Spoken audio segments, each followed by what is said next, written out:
with the subject of the aspect of the psychic being. Was it not double soul in man? That was the title of the chapter. And we are now in the 23rd chapter, more than two-thirds already done. And we try to figure out how the basis was, you see, the philosophical basis on which we are working is that the cosmos is a manifestation or a outflow of a self-existent omnipresent reality. And omnipresent reality is the basis of the cosmos. Being and becoming. When it is concentrated in the self, the delight of the being is in the infinite and the eternal. When it plays and throws it out in play, then what we call the universe comes into existence. Now he is showing that this reality which is omnipresent is all the time operating through first a projected instrumentality called the supermind or truth consciousness, being the first projection out of the play of infinite delight of existence. The truth consciousness putting itself out into universal mind, that again descending by one step into universal life, and that ultimately taking a last jump from there into what we call as universal matter. And he is showing in these parts up to chapter 26 of Life Divine that this omnipresent reality is operating all through.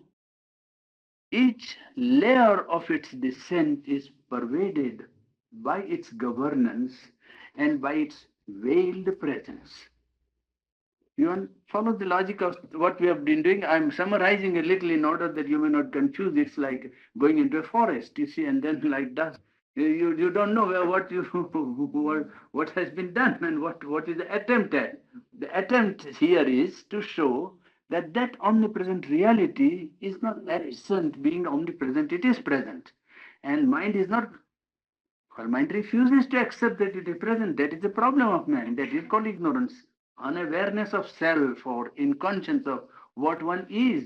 And that is yesterday actually he said that Sachidanand has become the mind and is refusing to accept himself. That is man's problem. It's unawareness of true being.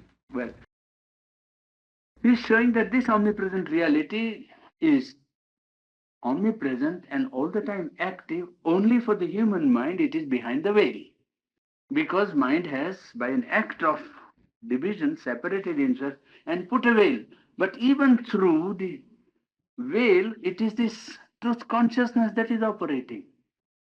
Mind is not therefore a creator of falsehood or some instrument of knowledge which is dealing with an unreality, but mind is a secondary instrument of a knowledge which is self-existent and which is always charged with truth.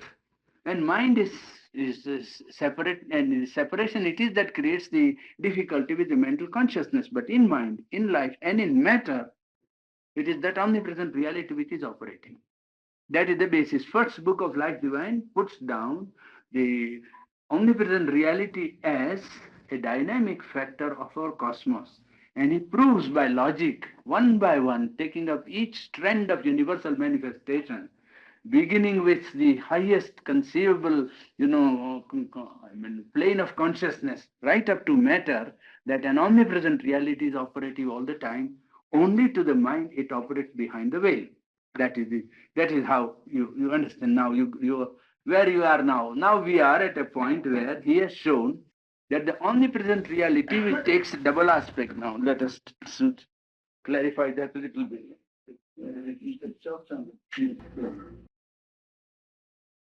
We saw yesterday that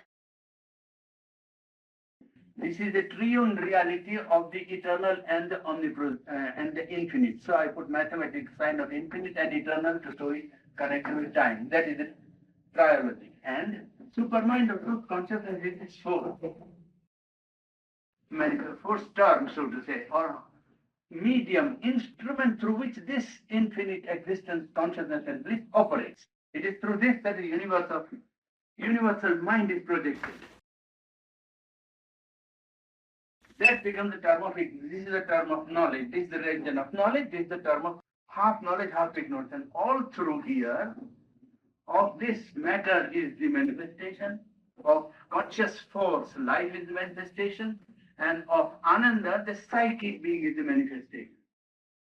The psychic being a man, the true soul is the human individual, which is not his mental egoistic personality of mind or personality of vital being or personality of the physical being, but something that is behind. Centrally situated in the divine because it is a spark of the divine. And of this mind is the projection here. But you can get the correspondence of all the four. This is consciousness force, as we call it. This is consciousness force. Because consciousness contains within it double aspect of knowledge and will. Knowledge and will. That is consciousness. Life is a projection of infinite consciousness being or consciousness force projected in the cosmos. So here is mind, here is life, here is matter.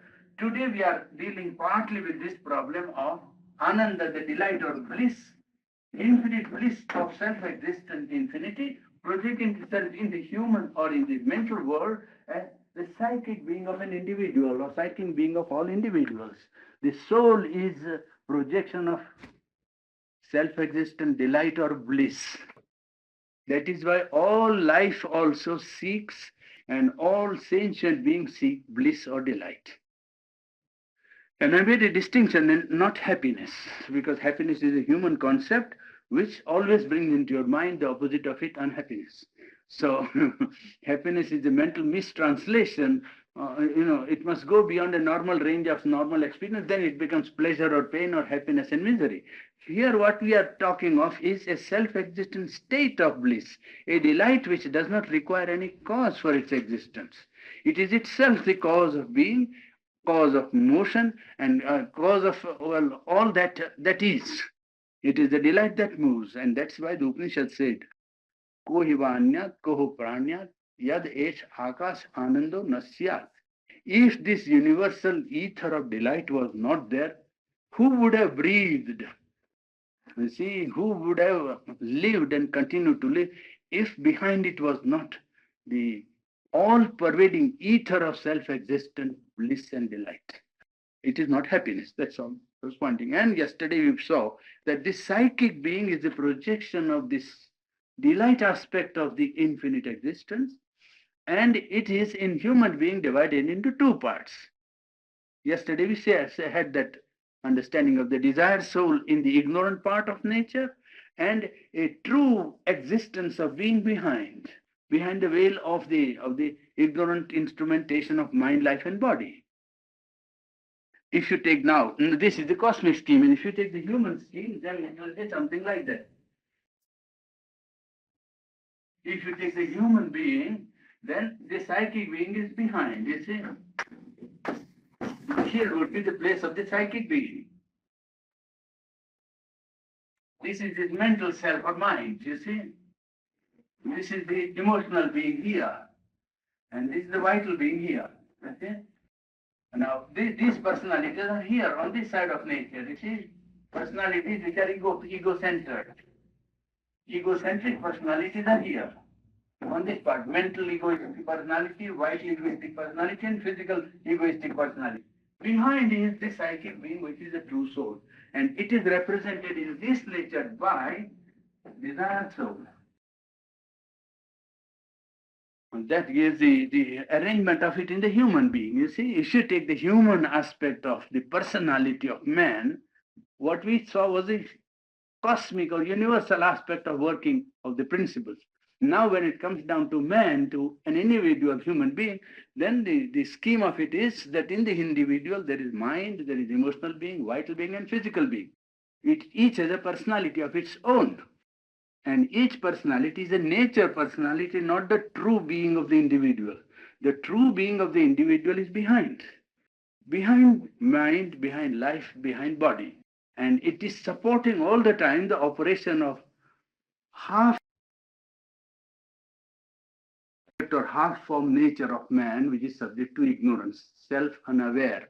Well, psychic being is all the time supporting this manifestation in order to lead this formation in nature to the original delight. The purpose of the psychic being there, cast in ignorance, yesterday we made it clear that this psychic being is not unborn self of man. It is one that allows the phenomenon of birth to take place because it is interested in evolution and in pulling the being that is already thrown into manifestation towards the ladder of ascent to the light. It is interested in leading the ignorant nature to light. That is why in spiritual life, the awakening of this soul self or soul entity becomes an important step. How to awaken the soul entity? Well, soul entity is awakened in the human being first by getting rid of the desire soul, which is its misrepresentation in the normal psychology of man, mind, life, and body. The desire soul misrepresents the action of the psychic being. So the first thing to do is to control, get rid of, or to push back the desire soul and try to enter inwards in the inner being. People call it today, without understanding, it's not depth psychology, but it is psychology of going behind. It is the subliminal. You see, the extroverted mind moves this way. When it takes this direction, then it goes into depth would be this, depth would be that, you see, which will lead you to subconscious depth. What is it for penetrating behind the wall, behind the veil? It is going behind the wall or behind that which divides. You see, there is the extroverted mind is divided here. And when mind takes an inward turn and goes inside, introverted, it enters the subliminal mental range, subliminal vital range, subliminal physical range. There from the subliminal, we come into the psychic being is easy. Consciousness of being psychic being becomes more easy. That is why recommendation is made that when you want to awaken the psychic being, you must enter inside, pull the extroverted consciousness back. That is the use of meditation. When you say concentration or meditation, what is implied is that whole of consciousness is dispersed, divided, given up to outer activity, and is busy with ideas, thoughts, suggestions, life, business, man, body, all kinds of, it's all spread out like the web of the, what is it, not the chameleon, but the spider's web, you see. Then you gather all the strands again. That is, when you gather, the tendency will be to go in. Not merely not to go out, but to reserve. And then you go in. When you go in, you go into the subliminal mind, which is quite independent of dependence on senses. On that, the phenomena of telepathy and thought transference and control, this hypnosis and all that depends upon that. That there is an independent mind, which has nothing to do with the senses. It doesn't depend on the sense at all. An independent vital which does not require nervous system at all acts directly. It is there that one enters, and there one comes in contact with the psychic being, the true soul. It is possible to contact the true soul by withdrawal of the consciousness inside, because the psychic being is inside behind the veil of nature, mental nature, vital nature, physical nature. The psychic being is withdrawn behind. And there if one contacts, then one comes to know what is the intention, will, or impulse of the psychic being, the true individuality in one. And the impulse of that is to read the truth, to realize the truth, to reach the truth, to bring the truth into life and nature. That is its purpose. Well, yesterday we finished that portion, and now one portion that remains over is that this psychic being is concealed and only partially acting in the extroverted, ignorant nature of man, his mind, his life, his emotional being, and his body. And in this working of nature outside mind, life, and body, the psychic from behind is influencing. How does it influence? How to know that the psychic is influencing our mind? Psychic generally creates in man an impulse in the mind to know the truth, in the will to do the right, in the emotional being or in the nature part to approach beauty, or in the vital part, well, a cause to which you can for which you can sacrifice yourself. Concepts of true, good, beautiful, nobility, self-sacrifice, working for a cause unselfishly. They are the movements in ignorant nature of the psychic being. People don't know, and even these people who admit action of these call of the psychic being or action, movement of the psychic being in ignorant part of our nature, they again get it mixed up with desire soul, with vital egoism, with mental ideas and mental personality and go on. It becomes a mixture. But for one who wants really to awaken the psychic being, well, for him the easiest test is to find out whether his mind is, well, aspiring for knowledge, pure truth for its own sake. Well, then he can be sure that even in intellect, it is the psychic that is putting its pressure. In the vital, when there is a movement which makes the vital being think of unselfish good, you see, dedication to a cause, or some noble purpose. Well, that is the impinging of the psychic being is there on the vital being at that time. You see. How to find out? Because people are mystified and they say psychic, psychic. Where is the psychic? Psychic is there in nature. It is trying. How many respond to this now? You find out. If you turn your eyes round, you will see that in mankind, hardly 1% reacts to the psychic being. Psychic being is operating all the time. It's like, as I told you, the fisherman who has thrown the angle all the time. The line is there. But the human fish will not catch the bait because it will be caught. The moment one part of his being is caught by the psychic call, well, then he is in for inner life. Then that is what man doesn't do generally. He simply evades. And if he responds, he simply says, yes, 5 minutes, 10 minutes, goodness is good. But to dedicate the whole life to a purpose like that, that's too much. It's better not to go too far. Inside, if you go, you might be drowned. It might be an ocean and no profundity is not known.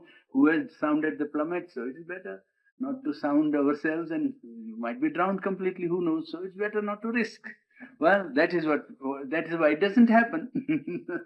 But the psychic is operating. I'm pointing out only this fact that the psychic is the true divine individual, the spark of the supreme in man, the portion of the Lord in the human ignorance, capable of leading out the human being out of ignorance if you take his leading. The only difficulty is that human being so much wedded to his own idea, his own mind, his own conviction that he alone knows everything and mind will solve all his problems and he will be able to do everything. So he doesn't want to listen to anything. That's why the psychic remains behind and puts all the baits that it can. I mean, these are not finalities. After all, when you say truth, good or nobility or beautiful and justice or any great ideal, is not a final thing because there is no absolute truth available to man in his ignorance at present. The truth will have to go beyond mind. Then only it will know the truth. But let there be first an aspiration for the truth somewhere. Then it can be led to a truth beyond mind or beyond the present constitution of man. Psychic being is not interested in morality or in ethics. Psychic being is interested in leading the man out of this present ignorant movement of satisfying his mental ideas or vital desires, ambitions, and impulses to a truth which is already operating. Sachidananda is doing it. Well, psychic being is wedded to the delight, and it wants to bring that spiritual delight into life.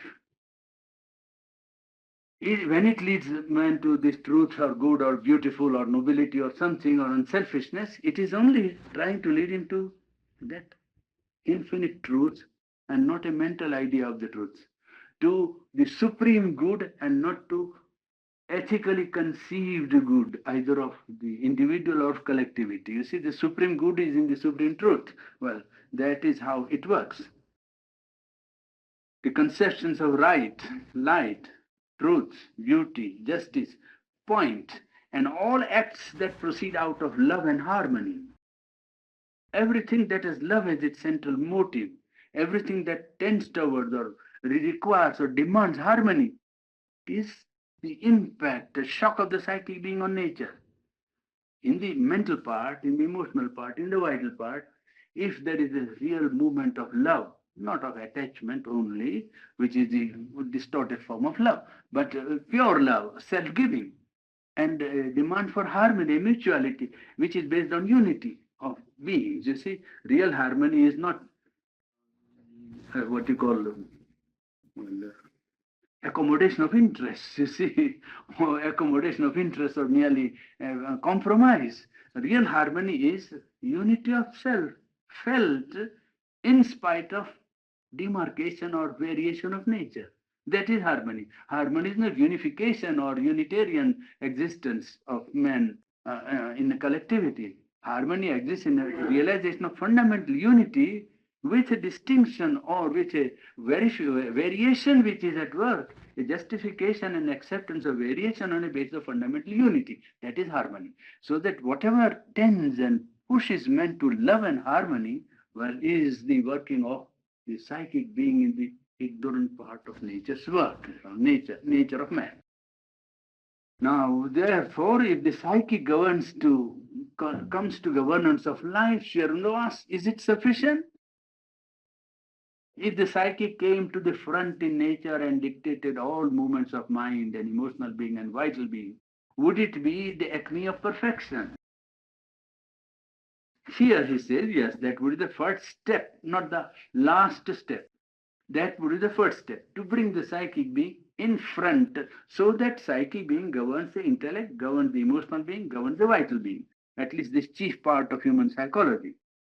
And that would be the first preliminary transformation of human nature, but it wouldn't be the last and the final, the acme of transformation possible to man. This brings, for instance, man nearer to universality. The psychic being is very near to the universal soul because it tends to harmony. And this harmony is psychic being's realization of its fundamental unity with all. Psychic being knows that not only it is the spark of the divine, but all are the sparks of the divine. And therefore, with all there is a feeling of fundamental unity of self or soul, with a appreciation and understanding of the necessity of variation. Now, this nearness of psychic being to universality brings it first near the cosmic consciousness. Psychic consciousness or psychic being can lead one by one step only to cosmic consciousness. From the psychic, the progress or development to cosmic consciousness is only one step, because psychic itself is conscious of its divinity. And being conscious of its divinity, it becomes easily conscious of the divinity in all. And when it becomes conscious of the divinity in all, well, it becomes capable of cosmic consciousness, which is the first projection of the divine when it put itself out into this cosmos, you see. Well, it becomes capable of harboring or experiencing cosmic consciousness. And from there, it can also rise to an identification with the transcendent, supra-cosmic divine, the truth consciousness which is at work in the universe. So he is pleading here that as the psychic is a portion of the divine, and it has therefore at the stage when it realizes itself a decision to remain static in the universal play, or to return to silent divine, or to remain in complete rapture with the identification with the divine by surrender and love to the divine. And that would be its acme if it maintained only that psychic was the highest realizable spiritual experience. But he says that more is possible. And for complete change in human nature, more has to be attempted. The psychic being works as a basis for future, development. Because in the psychic, the pervasion of mental consciousness remains. The total mental consciousness And psychic is operating on the whole organization of mental consciousness, mind and emotional being and vital being, all is pervaded by mind. And psychic is operating through that nature. What is required is to leave the present formula and ascend beyond. The whole effort of this, the philosophy here rationally being worked out is that solution of man's problem lies or will be more radically attained by man if he understands the limitations of the present apparatus of knowledge and action that is given to man, his mind and his vital being, his individual and collective life.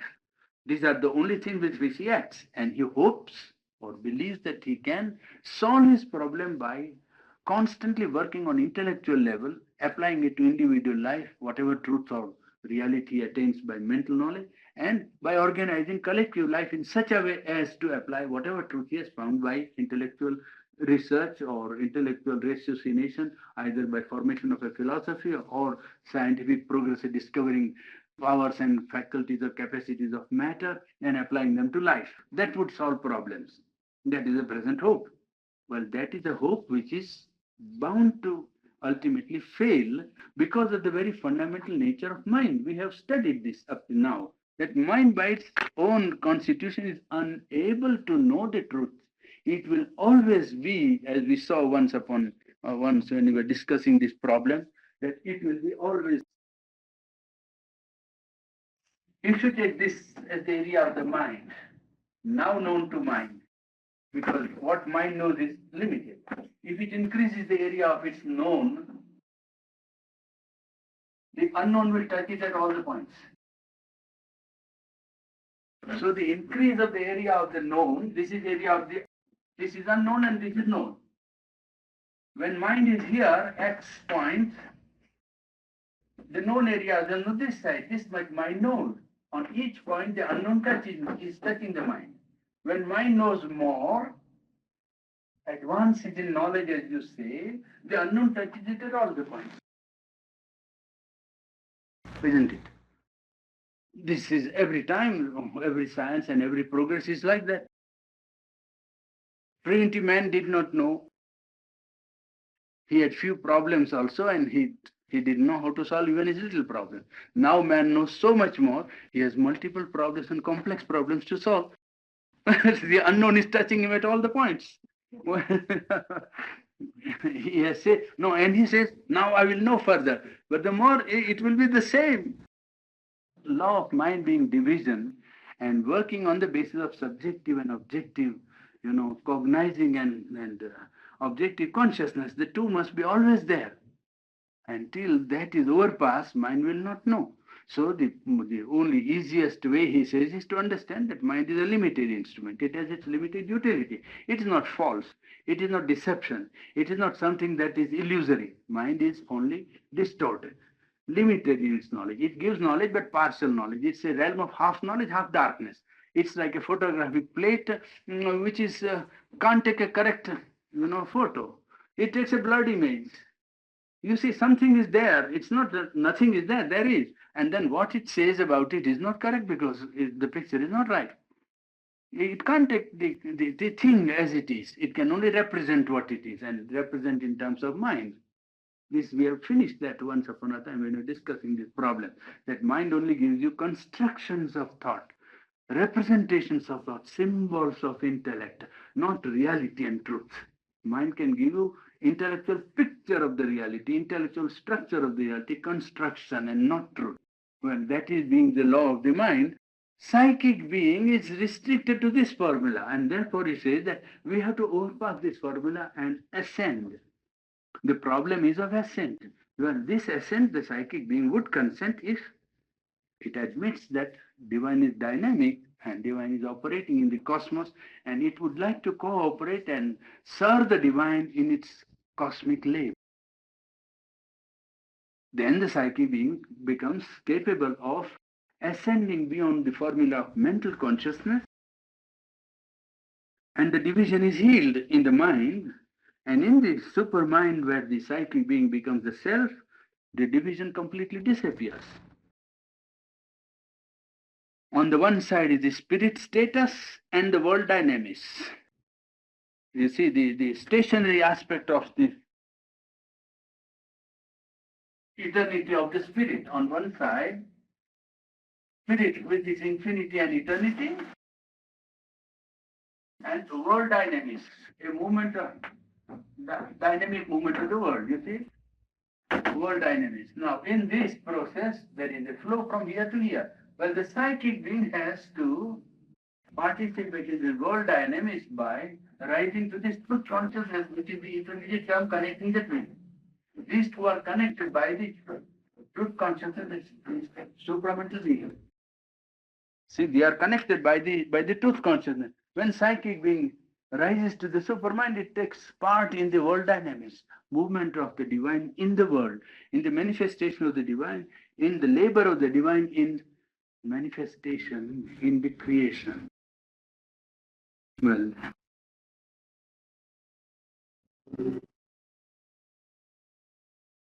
in the lower ignorant nature, the ego formation in the beginning is a necessity, because the organism would not grow and would not be able to defend itself if ego was not there. So in the beginning, when man is unevolved, the creation of the egocentric nature is a necessity for bringing about the process of further evolution. Ego formation serves the purpose of protecting the ego from the pressure of cosmic forces, universal forces. So ego serves one useful purpose of creation. But for higher movement, for development, this ego has to be eliminated, completely abrogated and given up. In the same way, the psychic personality, which is the center of the divine in the individual, has to merge into the impersonality of the cosmic being, universal being, and also into the transcendent supreme divinity, in order that the psychic may participate in the world movement. You see, in the world movement from the divine status, not participate in the world movement from ignorance, not participate in the world movement on the basis of mental consciousness, but participate in the world movement from the basis of divine dynamics, the truth consciousness, movement promoted or initiated by the higher consciousness. That would be the key to the dynamism of action from above. And if that does not take place, and if one remains only limited to his attainment to the infinite only, or the universal, then there is no organization in the manifestation. So many spiritual personalities in India have been known to have some contact or touch of the higher consciousness, and not knowing the dynamics and the law of harmony and order of the Supreme. What happens in their case is a pell-mell expression of that contact. There are dozens of persons, I tell you. Even in literature, this is organized and given expression to. They will say, a man who has touched the Brahman or the infinite, how will he behave? Then he says, Balavat, he will behave like a child. Jadavat, he will behave like an immaterial block of wood. He will behave like Pishach, means evil spirit, vital spirit. He will behave like a madman. Unmattavat. Bala Pishach Unmat Jada. This is the aspect of one who has touched or has been contacting the infinite. Now, this is in classical Vedantic literature. Not knowing that the world is an organized expression of a supreme harmony and order. You contact the infinite, and then if you ask this man, as some of us have asked, you see, that why do you do like that? Then he says that, well, all is equal. Because from the point of view of the infinite, all determinations are of equal value. And he claims or wants to bring that equality of infinite determination into life. Now you forget that life is the determination of order and harmony. Life is not indeterminate expression, pell-mell of an infinite potentiality running into all kinds of chaos. It is not creation of disorder. It's a creation of an harmony and order. Well, they don't see any order. And when this is given, some of the old school people or traditional people always say, no, there should be no rule. He can behave like a madman. They do actually. I have seen. They actually behave like mad. They are mad in the sense that they are not mad, but the contact has not made their mind organize into expression, and so whatever comes, they immediately act out. Now, whether what comes is harmonious with the truth or not, they are not concerned. Such a spiritual man is sitting somewhere. Now, a man comes. The first thing is that you take a stone and throw at him. No, they do actually. That's all. Or he will go and embrace him and won't let him go and say, now I'll come to your house. I will not go from your house. You see, fellow says, but no, you are. Then he will be there. He won't go. It is difficult to persuade these people that what is coming to them is a determination from infinite potentiality of nature, but acceptance is their responsibility. And action is still more responsibility, but they won't understand. Well, some of them told me like that once upon a time. I had been Haridwar. So this is the test. I said, look, I don't want to dispute your test. I know. But this I ask you. Is not the infinite or the divine birthright of all human beings? It can't be special right of X, Y, or Z for a group. It should be fundamental birthright of all human beings because fundamentally all are divine. You grant that? Yes. Now let us see that 200 people realize the divine. Let us, for the sake of argument, suppose 200 people are in contact with the divine consciousness. Now if each one goes behaving like a madman or like a child, well, what kind of manifestation will it be? Will it be a world? World means a collective life where some kind of order, doesn't matter perfect or not, but something is there which says we keep together somehow, in spite of dangers, difficulties, catastrophe. If something keeps it on. Well, if such a group is there, what would happen? If all of them behave like Bala, you see, he won't take his food. You will have to take him, come and take your food. All right, he comes and takes his food. Quite right. Goes on eating. Then you say, but don't eat. All right, so we'll stop eating. That's, you see, actually there are people who have been living like that. Very few, I don't say there is a majority, but that is a school of thought. Now, Sri Aurobindo pointed out for the first time that that is a way of very imperfect manifestation of the contact with the supreme consciousness or the infinite consciousness. A manifestation and the nature part has not been made ready. That's all it means. It doesn't mean that there is no contact or it's all bosh. But it is certainly something which requires to be set right. The second idea which I gave them was that why does the incarnation come and insist on a law? All incarnations in every religion, if there are incarnations accepted, you will find that when an incarnation comes, he gives a law of life. He doesn't say, no, divine is beyond all things, therefore behave as you like. No. Divine is everywhere, therefore whatever you think and do is quite all right because everything is divine. Everything is essentially divine. Not divine in manifestation. Yeah, that's it. How to bring the essential divinity which is potential into a dynamic movement. Well, then that divine will impose an order, will impose an obedience to truth. Certainly, because divine manifests something that is true. And there is a truth of each plane of consciousness, truth of earth consciousness, truth of life, truth of mind. And in each plane of consciousness, truth will be insisted. You cannot be allowed to just to do whatever comes. That wouldn't be a world and cosmos. Well, here, so this self-formation which was necessary to lead one to the divine is one that must rise to the universal and transcendent truth consciousness and must make itself a channel or instrument for the expression of that truth in life. Then the step beyond the psychic being is attained, you see. Well, there transformation of nature would be completed when the psychic being rises from mental consciousness to the higher consciousness and brings the play of the higher nature into human nature. Now we take up the, if possible, three succeeding chapters together because they deal with matter. You see, now these three succeeding chapters are. Ronnie, is that the finish of the 23rd chapter? Yes. That we just made? Yes. Now the chapters are matter, one. The second chapter that is following it is the knot of matter. Knot of matter. And third is the ascending series of substance, is it not? Yes. Was the finishing of the 23rd chapter? Ascending series of substance.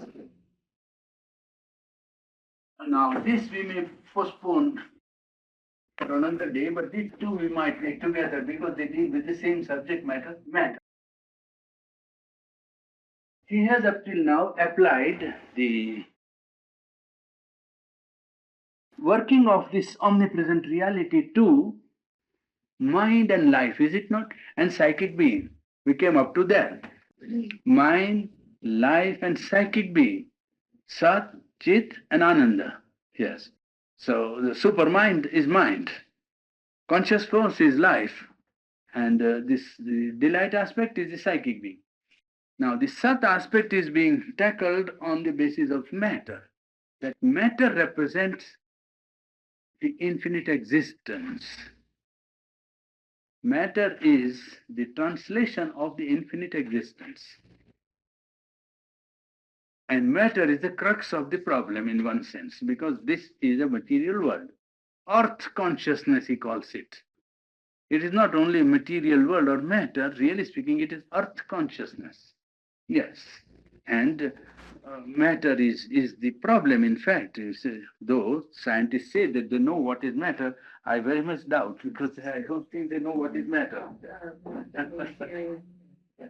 Yes. The problem is of matter. And matter is represented to man as his body. You see? To man, the matter appears first as his bodily consciousness, with all the limitations of matter attached to the body. With regard to this, yes,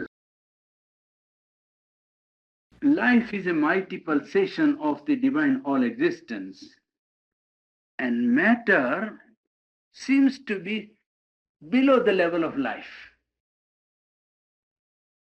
It is subvital, so to say, below life. You see, matter doesn't seem to be living.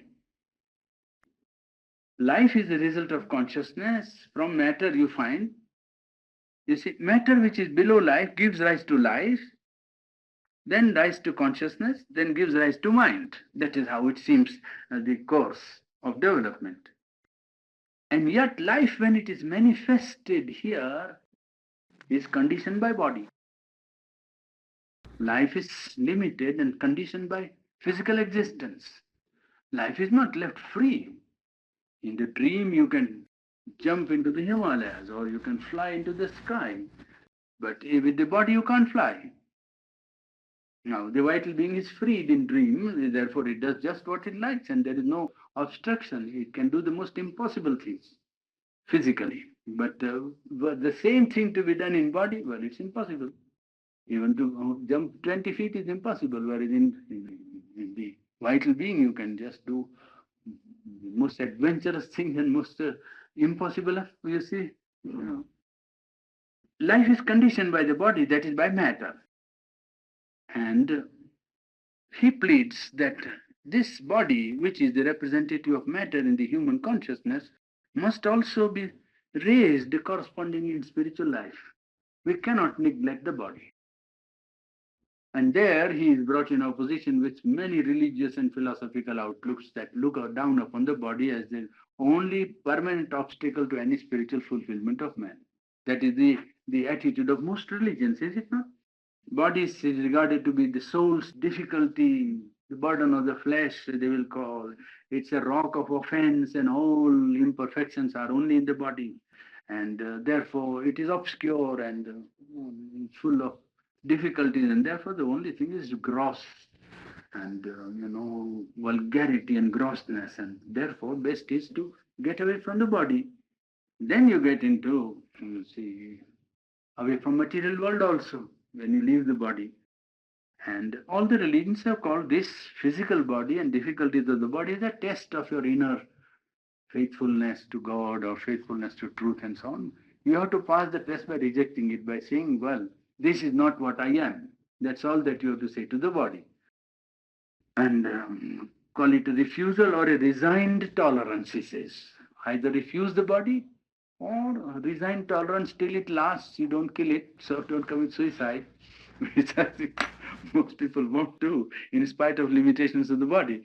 And because the delight is there, you see, you will say, point it out afterwards. But there is resigned tolerance till it lasts. That is the attitude which is recommended by many schools of thought and religion.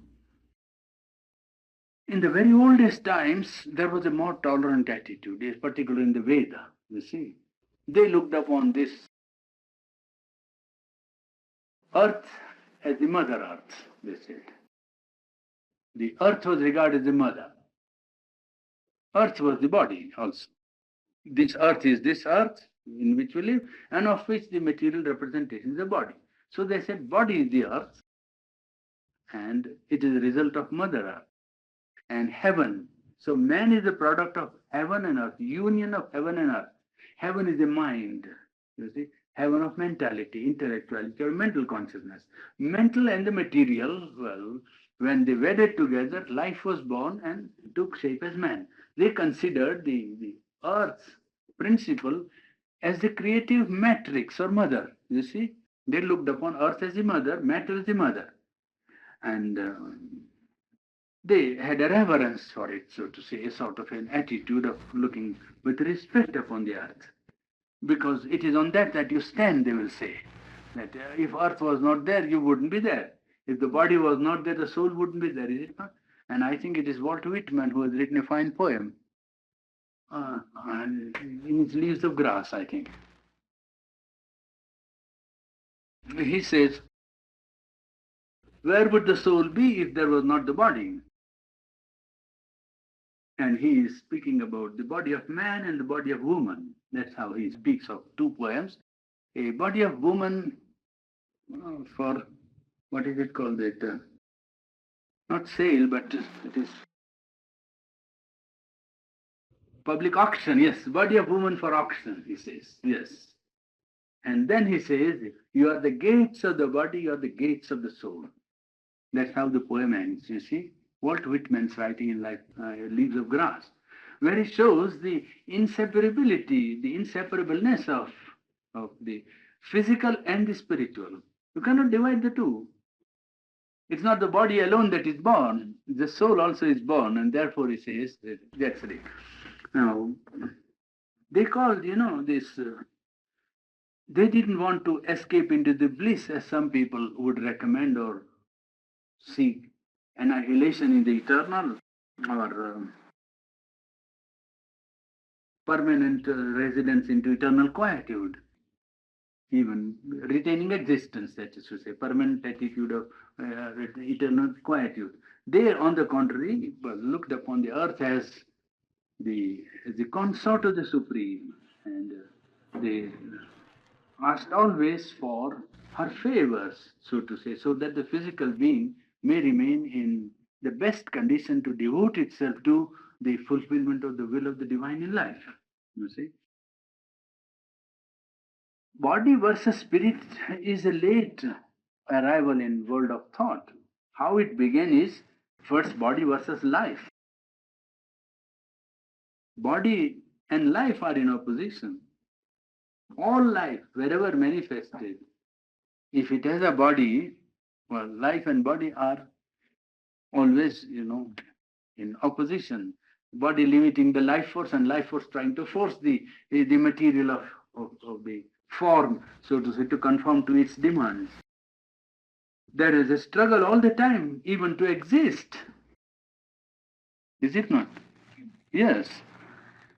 And Life is warring against matter. Life is fighting against matter. And when mind comes into existence, there is mind. Mind is trying to again having a tussle with the body and life, both. Mind has a trouble with the body and life. Life is pulling one way, body is pulling another way, and mind wants to do something else. Mind wants to know the truth. Life wants enjoyment. Physical body resists both of them. So, because of limitations, grossness, and the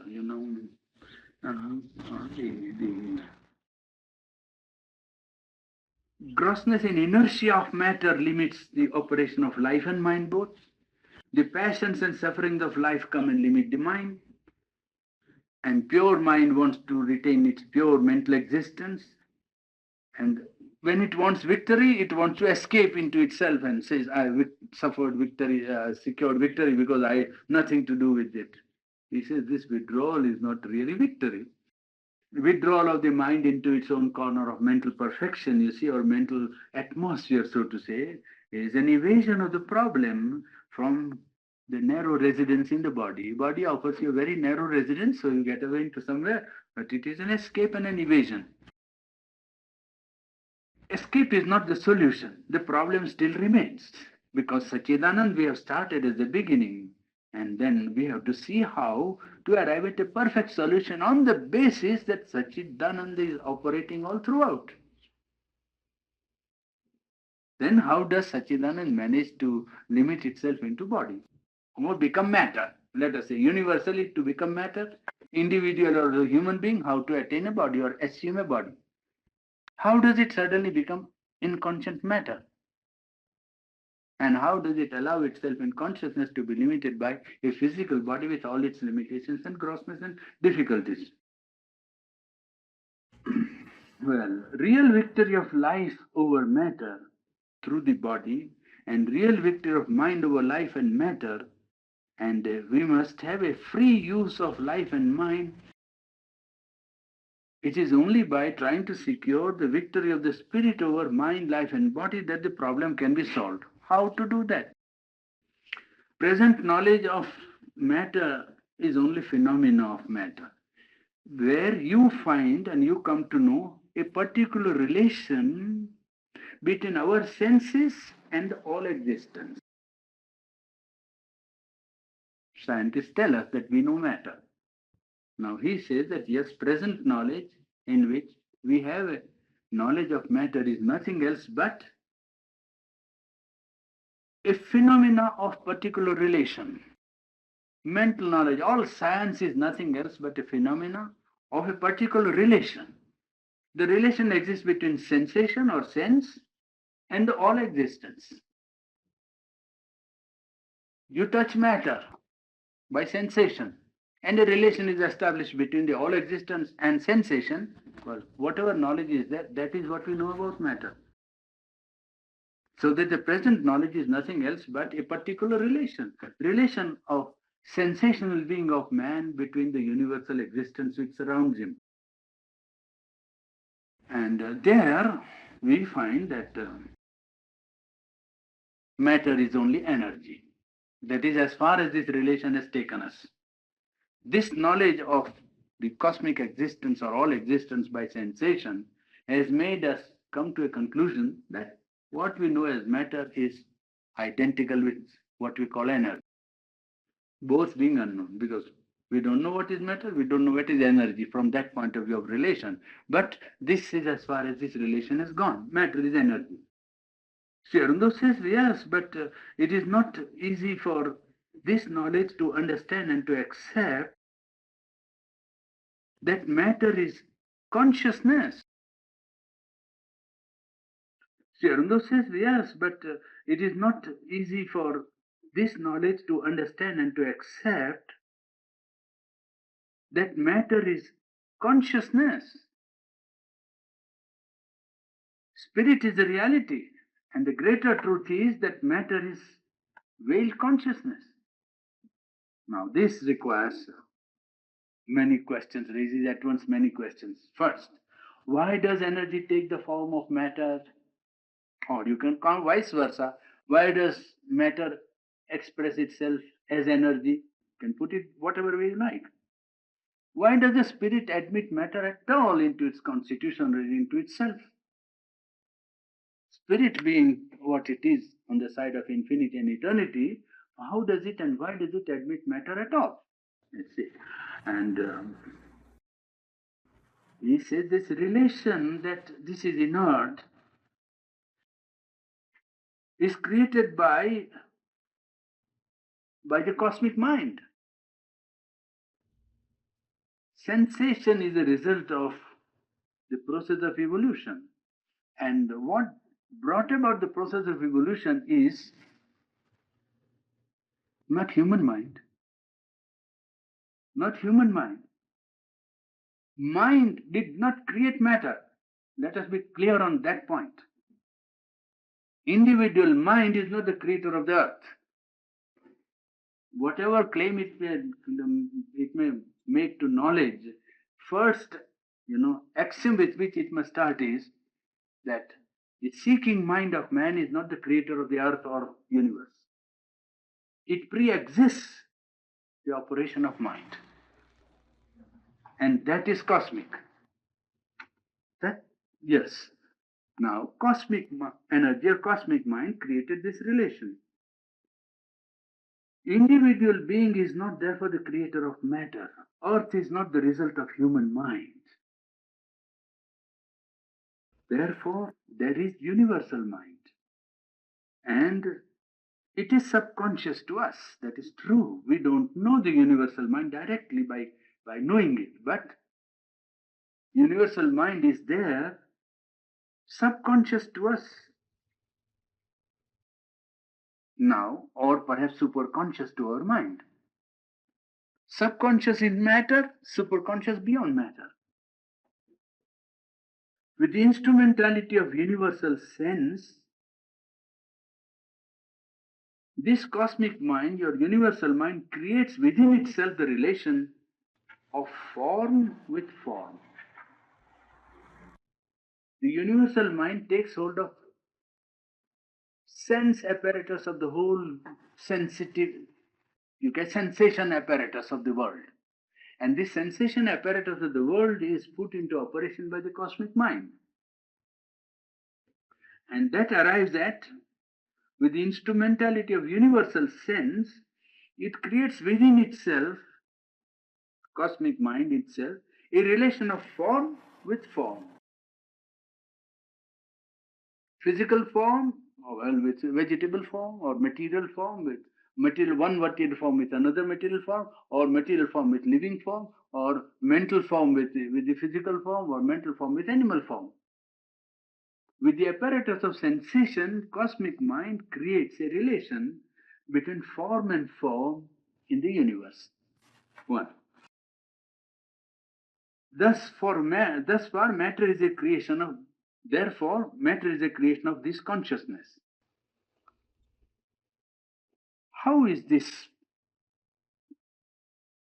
supreme consciousness and force, how did it come to create matter? Means, what was the process, what was the technique by which it reduced itself to this perception to our sense as matter? Because matter, perhaps, there is not as we feel it. Matter to the cosmic mind is not what it is to the human mind, or matter to the truth consciousness is not what it is to our consciousness. Matter to us is inert. Apparently inert, in fact, because matter is not really inert. It gives rise to life. It maintains life. It is charged with laws, quantitative and qualitative, which shows the operation of, a will and a knowledge. If matter was really inert, unconscious, there would be no laws. So the fact of law operating in matter is a sign of a submental consciousness working there. Original principle of creation is existence. Activity of conscious force, which presents the working of its own force to its own consciousness as form, that is how first the form is created. The self-existence, viewing in its own consciousness, its own working, its own potentiality, its own self-awareness and self-form or self-projection takes form to its own self. It is not as matter that it is formed, it is formed as a form. Matter is only a form of the spirit.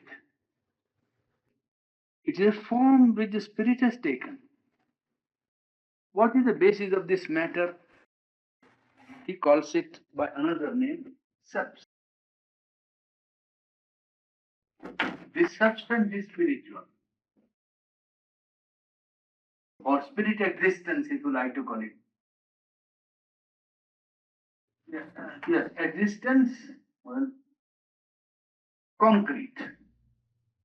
For clarity's sake, we can put concrete existence is substance. Matter is supported by substance of the spirit. Spirit is the real substance, and that by its operation creates several chords or strands of its formation. It is not as if it is only on the plane of matter that it takes shape, the substance. The substance takes shape on various levels. The substance formulates itself into several rhythmic movements of its self-formation. The one on which it moves lowest to us is the matter. Another on which it moves is life. Third on which it moves is mind. Each is based on the substance. And the substance is spiritual substance and not material. Matter is supported by this spiritual substance. It is Brahman that is the matter of the cosmos. It is Satchidananda that is at the basis of matter. It is one substance that becomes, it is like light. You see, you know that atom operates as light, is it not? Light is the phenomenon which we notice with our sight, a phenomenon of particles of matter. Light is movement of particles of matter, is it not? Well, a ball of iron also contains the same matter. This is science. Ball of iron contains the same atoms. Same atoms. You don't see any light. You don't see any light there. And they say that the particles are moving also there in the ball of iron. The particles are moving there also in the wake of light. Same particles, constitution of them is the same. Matter is one. Energy, if you call it energy and not matter, energy is one. Material energy. But here you don't see the operation. Well, the same happens with the substance of Satchidananda. When it completely solidifies itself or concentrates itself or puts itself into what is called a condensation, well, it becomes what to us feels as inert matter. When it becomes a little less condensed, it feels to us as life. When it becomes still nearer the light of the original substance, well, then it becomes to us mind. It is a play of or organization of original divine substance, which gives rise to a material world. Yes. Matter is the substance of the one conscious being, phenomenally divided within itself by the action of a universal mind. And this division is repeated in the individual mind also. But the unity of the spirit behind matter remains. Therefore, all matter is reduced to one truth ultimately. The unity of the spirit remains untouched and undivided. Though particles go on dividing, the unity of matter is not destroyed by infinite multiplicity of particles. No. Yes. Why this phenomenal pragmatic division? Because mind wanted to carry the principle of multiplicity to the extreme by carrying the principle of division. Function of mind is to keep forms apart. And second function is to cut the infinite into finite forms, is it not? That's what we did 3 days back. Yet the proper function of mind is to take the infinite and take out finite, reduce it to finite parts so as to make a world. And then second function is to keep the forms apart so as to form a relation, a mutuality, an interaction, so as to form a pattern of life, of a multiple life and not an individual life, not a unity and uniformity, but a unity allowing and almost encouraging a multiplicity, a variation. Yes. Now, the phenomenal division took place because of mind, which wanted to carry the principle of multiplicity to the extreme by division. But still, union is there already, and mind represents this unity obtusely on the basis of sense, and then it tries to return to the spirit through its sensations. What mind is doing is doesn't realize at once the unity, but feels the sensation, and through the sense knowledge acquired by sensation wants to go back to the original knowledge of the unity. Substance is the form in which substance is the form in which mind, acting through sense, contacts a conscious being, of which is itself a movement of knowledge. Universal mind turns these forms into standpoints of universal life. Universal mind turns these forms in matter into atomic being full of life. Atomic existences tend again to unity, not by merging into each other, but by association and aggregation. The atoms are compelled again to undergo a process of unity, not by completely forgetting their division, because that was the intention, to have a perfect and full possible division, the last point of division. And so whatever has been divided retains, and yet the process of unity drives it into union by forming aggregates, by forming what we call the yes. The return is compelled on the atoms by association and aggregates. Each is charged with a life of its own, with a mind, with a will, but hidden. All aggregate of atoms are charged with a mind and a will, but the mind is hidden to us, hidden to the perceiving mind. It appears to our outer sense as if separate existences with each other. It doesn't appear as if it was one substance that had become matter, and that it was one substance that was manifesting itself as what we know as inert matter. So, nature of action of the cosmic mind is the cause of atomic existence. How does matter come into existence? Because of the nature of cosmic mind. Cosmic mind is such that it drives its own manifestation into extreme division, and the extreme division of substance is a creation of matter. So it is the nature of the cosmic mind, nature of the action of cosmic mind, really speaking, which is the cause of atomic existence. And even in material, in conscience, the existence of ether as an intangible and almost a spiritual support of matter is known, but it is not phenomenal because scientists cannot detect it, cannot subject it to experiment. That is what they found out when they wanted to find out the resistance of the Earth's movement in this space by finding out the resistance of ether. I think Michelson-Morley experiment it was. You see, Michelson-Morley experimented on this and tried to see that when the Earth goes into its orbit, when it moves in the daily orbit, well, it must move through ether, and then there was a certain resistance offered by the ether. And they found that in all directions it made no difference at all. Therefore, they said that scientifically for them, ether doesn't exist. It is wrong to say ether doesn't exist. The right way of putting it is that if there is anything like ether, we cannot detect it by our science. It is wrong to say that what you don't know doesn't exist. You see, it is like you see a fisherman had a net, and the holes of the net, the squares were 3 inches square. So he put it in the sea, and when he took it out, he said that in this sea there are no fishes that are less than 3 inches. But that is true.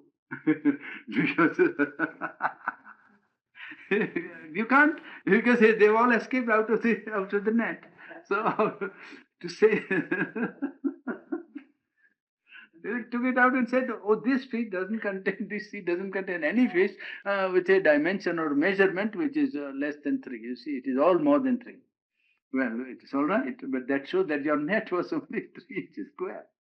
Scientists did not come to know the existence of ether by experiment. Therefore, they said, ether doesn't, how can you say ether doesn't exist? You can say if it is there, you may say that much. If you want to be very scientific, if ether is there, it doesn't seem to submit to scientific experiment. Or by scientific experiment, we cannot come to demonstrate the existence of ether. That is true, quite right. Nobody objects to it. But to outright say that ether doesn't exist is not scientific. I tell you, I am a student of science, and I tell you, it is not scientific to say that ether doesn't exist. What you can say is that it's not possible to demonstrate the existence of ether if it is. Yes, that's as far as we can go. Well, here the support of matter, ether is a support almost intangible, and you can say even the spiritual support of matter exists, but it is not phenomena. It's because it's not detectable. And science can go on with subdivision of matter, and he says it will never come to zero, showing that it is infinite there. Scientists' claim is that they will go on dividing matter till they will show out. Here is the last point. He says you will go on dividing. There is no harm. You can go on dividing. At the end of it, you will never come now zero. No. You will have always something which showing that there is an infinite there involved, and you are not coming to the end of the business by dividing and dividing and dividing till there will be always something left. Mathematically also, if you go on, there is a law of mathematics. That you go on a division, there will be something to divide. Yes. A subdivision of matter will never come to either void or zero. It will say of some utmost atom it can speak of. But really speaking, there is an unatomic extension of substance. Unatomic extension of pure substance as existence.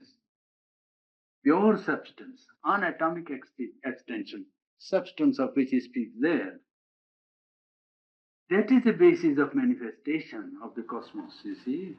Pure substance is the reality behind matter, but it is not phenomenal. And its phenomena is what we call matter. Its very substance, the phenomena of the substance is what we call matter. Substance is the pure existence. You can call it, if you want scientifically, unatomic extension of existence or substance, both being one. I think I better stop there. The mind will read.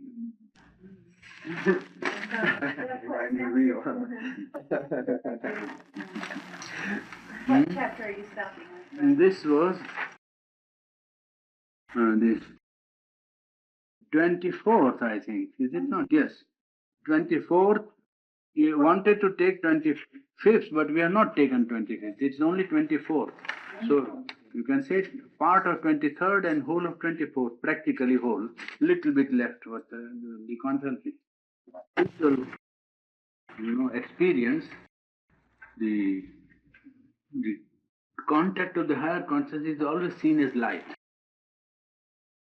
In all records, you will see the contact of higher consciousness is always seen as light. Of course, it's not this light, it's inner light. That is something of that substance of which he is speaking, you see. It's not that.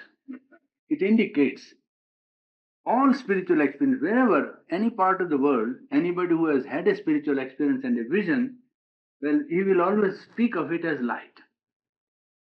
Light may be either solar light, sunlight, golden light, or electric, white, sparkling, or diamond, but light. That light gives some idea of this substance of the Brahman. It is that which is at the basis of the whole creation. You see? If you want to know something of the substance, how can you know substance apart from matter? Because matter itself is intangible. Matter itself is also going out of the grasp of man. Yeah, only yesterday he brought me some news of neutron, is it not? Neutrino. A neutrino. Neutrino is found out, which passes through a plate of 26 feet, 47 feet. 47 feet thick, without Steel. resistance, and very difficult to detect. Neutrino. And whether it is one or two, even they don't know. Well, there are Well, more. can go on. 26 particles are there, and more will come in. And he said, you will never come to zero or void. It's not void. It's No. Not, it is, No. even if we look at as charged with all sorts of rays, of which there are, Yes. science is finding so many that it's getting confused. Yes, ether at one time was admitted. You see, when I think last century means when that man who believed in this, spirit communication, contemporary of Conan Doyle, Sir Oliver Lodge. Oliver Lodge. You see, those people believed in ether. Then some people came and mathematically reduced it and said, no, ether is not there. It's all right. No, ether is necessary to explain electrical tubes and magnetic field and so on, so on. They came like that, and they gave up ether because they couldn't detect it. But not detecting is not a sign of its non-existence. There can be an impartial, an all-supporting, intangible medium. Why not? Which may have no characteristic known to our sensation, but that is not the way to prove any existence of a thing or non-existence. Yes, you were saying something? Oh, I was going to say, I was just asked and explain about the mother, about matter and earth as mother. Yes. Yes. What says the father? Heaven, mind, Mind. cosmic mind. That will be the symbol of that. Symbol of there is a sky, they will say. 3. Earth, intermediate region, and sky. The sky is regarded as the father, the intermediate region is the vital, and earth is the basis, matter. The Vedic symbology or the Vedic cosmogony is like that, you see. Of the heaven, they will say, Indra is the Lord, you see. Heaven they conceive as something, and earth is conceived here, and the intermediate region is the vital. You see, this is called Antariksha or vital. This is the earth, and this is the heaven. This is mentality or mental consciousness, you see. Mental consciousness, cosmic of course is it. Cosmic mentality. And the interaction of the two has created the world. Our human world, I mean, the human being. Human being is a child of heaven and earth. That's when the unity is. Huh? That's when they are united. Yes. That is to say, there is a pressure of the.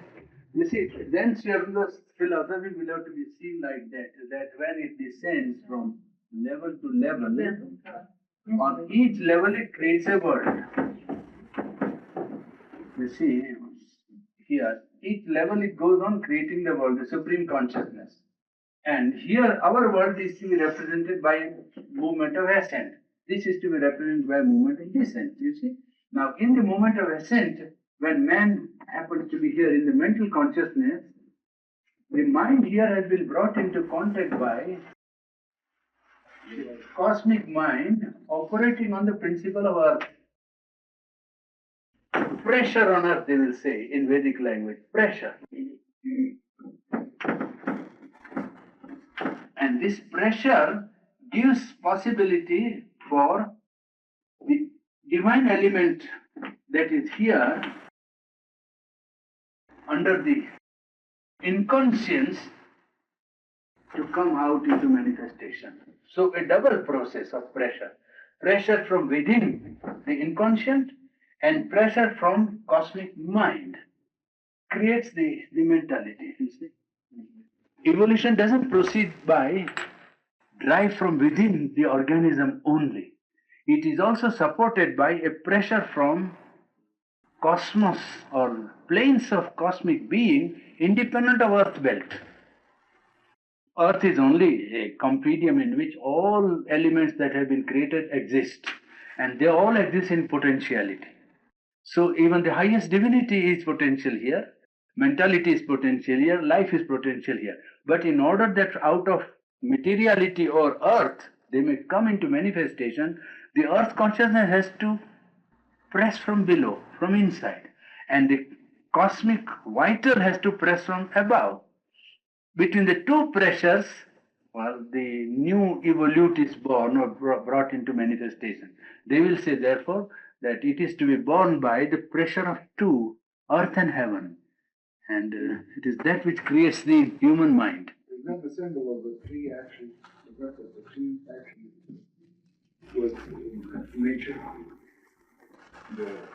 Yes, in one sense, yes. All life comes out of the pressure of cosmic life and the drive from below inside.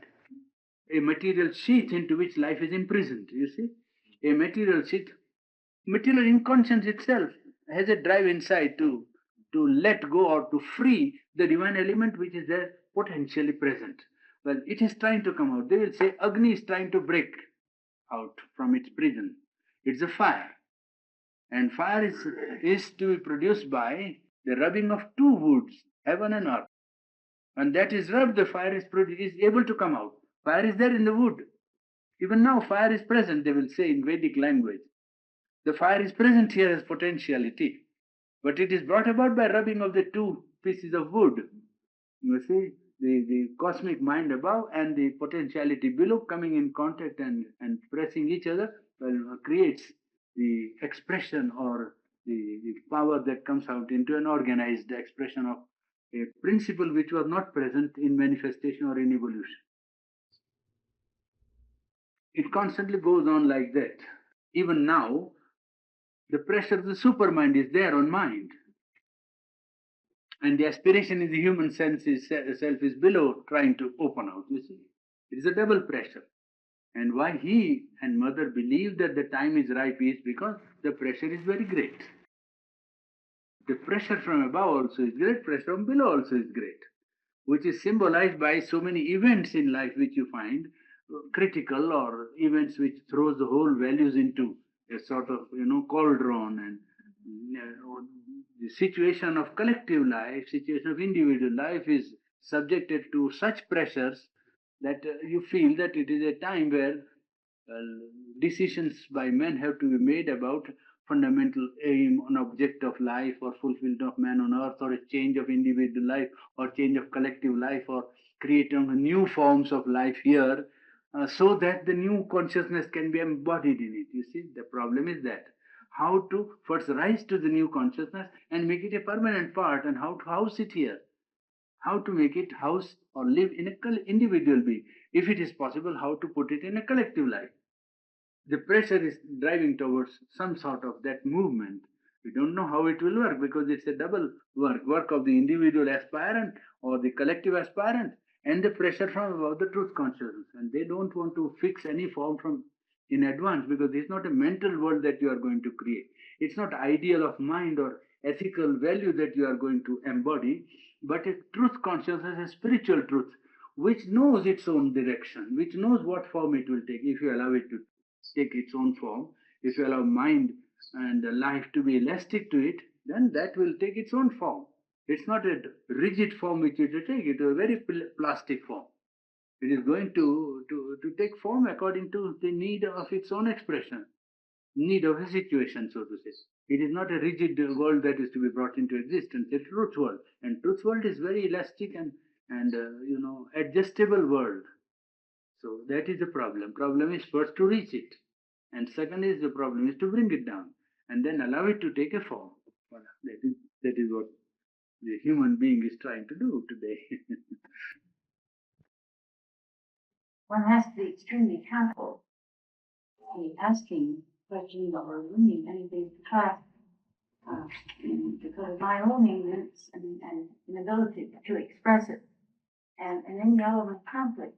But I did, one night I went to hear Aldous Huxley give a lecture on philosophy, and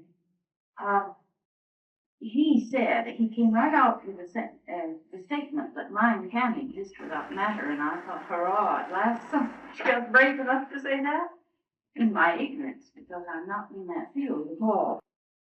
But then he said, made a pithy remark. He said that, but you can't convince people of that, he said, because Christ said, though he could raise people from the dead, and even if he did bring them back to life, nobody would believe him. The Pharisees wouldn't believe him anyway. Yeah, that is only the pressure of present division of mind. That is the present result of division of mind into a separate entity where only whatever is seen or known or sensed is true. Yeah. That is one part of reality. Nobody says that is not true. Quite true. What you sense is true, but what you know about what you sense is not true. You sense something, we do admit. You sense something, and what you say in main line is quite right for practical purposes. Just as Newton's law is quite right for practical purposes. But when you go into physics, then you say, no, it is relativity. Isn't it? Yes, that's it. It is just the same thing. That what the mind says about this world is not wrong, but it doesn't know what it speaks about, but what it says has some practical utility and some applicability.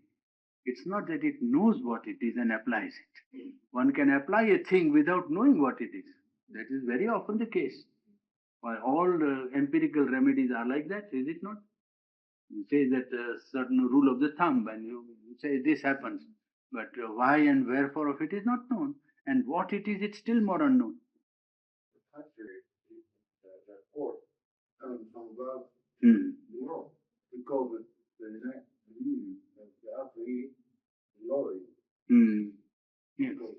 No, that has been the some of them have been thinking along this because the agitation is there all over. You see, it is not a. He got that from Bhagavananda in the Vedic presentation that Bhagavananda gives him. He got that from the Veda. Right? He didn't get that by himself. He got that from the Veda. He did. That's only he makes his own. What, Purani? I didn't get that sentence finished. Self-existence, viewing in its own consciousness. How do I finish that sentence? And that is about, it's not, maybe it's not related to what we're talking about, but in the case of clairvoyance, for instance, Yes. when the person goes into trance, where is he in relation to that of the matter? You won't know.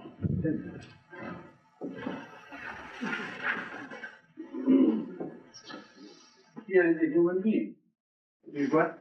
Human being, roughly, I put the spinal cord as the reference. You see, that's we are holding man instead of the whole. That's the man. Yeah.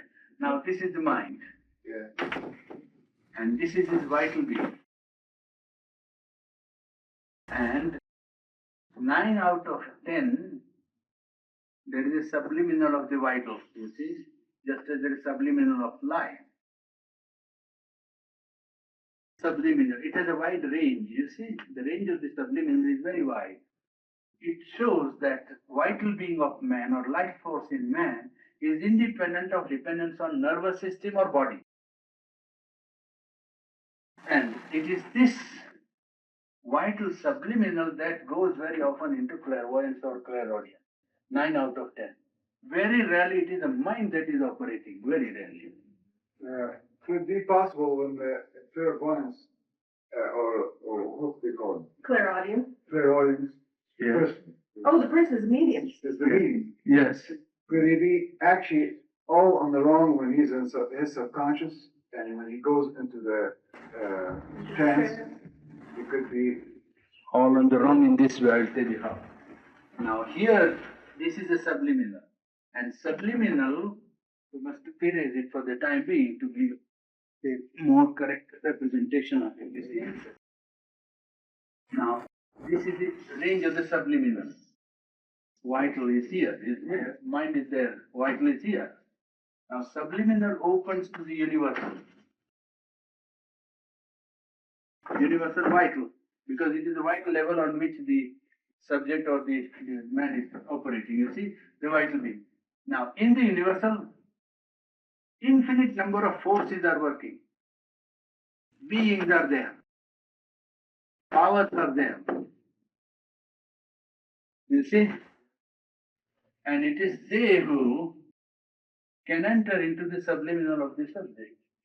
Well, then, if these are of lower type, means wedded to ignorance or wedded to impulses or, only busy with exercising their power, so to say. They are like people having power.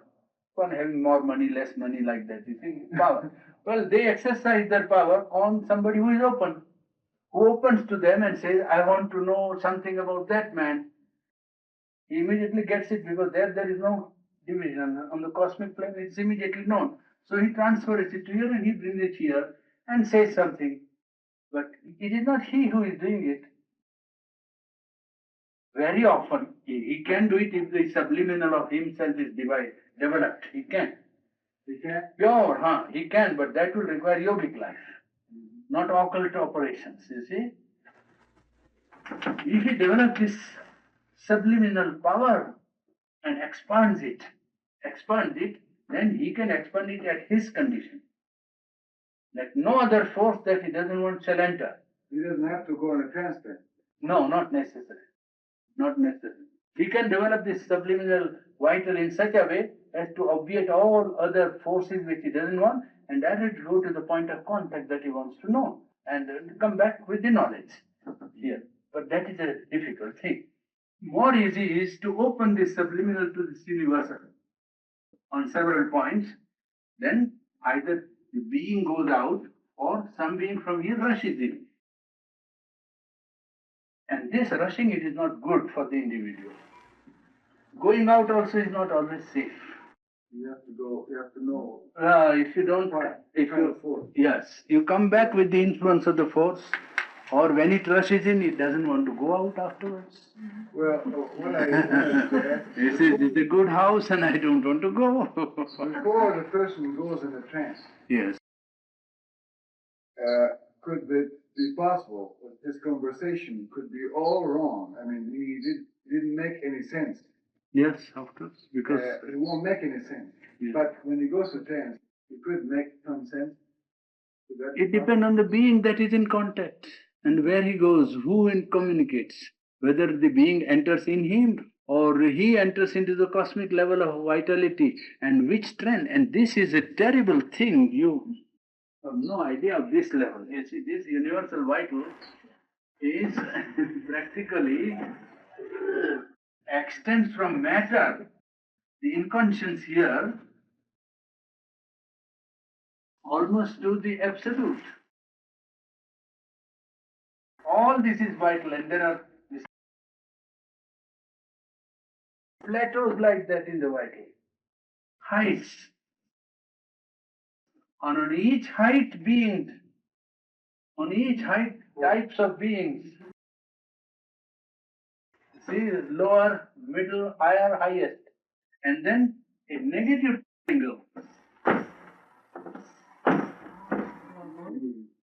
Going down into the depth of the most darkest inconscient. Then which you contact where? That is the danger of occult life, occultism. It's not understood. You see, it can be down, it can be 1, 2, 3, 4 levels. So on this level, if you know, it's one type of being. On this level, you contact another type of being. On this level, you contact quite a different type of being. Still below. So you can always do something, you know how. Yes. What would you say that Dante experienced when he wrote the last part of his Divine Comedy, when he actually passed through the planets, or he passed near them, and he described it. Then he comes to actually see Paradise. Light in the heart of God, and he sees the heart Yes. of God Yes. in light. Yes, that is a sort of a symbolic representation of some truths which he saw. Some truths which he saw. A symbolic way of representing something which he saw, and it was not that it was all false. I wouldn't say it is. It is true. Fundamentally, it is true. And would he have heard from the sense of Yes, this region of vital, he might have what is called the purgatory. You see, the realm of suffering. That is this realm of the vital, through which the dead soul also has to pass. The vital belt, as you call it, you see.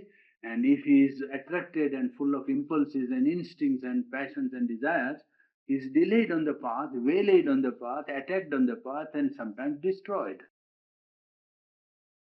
That's all. That when you go safe, you enter into the psychic being. It is a question of after that I'm talking, you see. Then you enter into the psychic belt or psychic plane, where the soul assimilates the experience of life. Like an animal chewing the cud. You see? No. You speak of psychic beings, like structures in the psychic being, Ananda. Yes.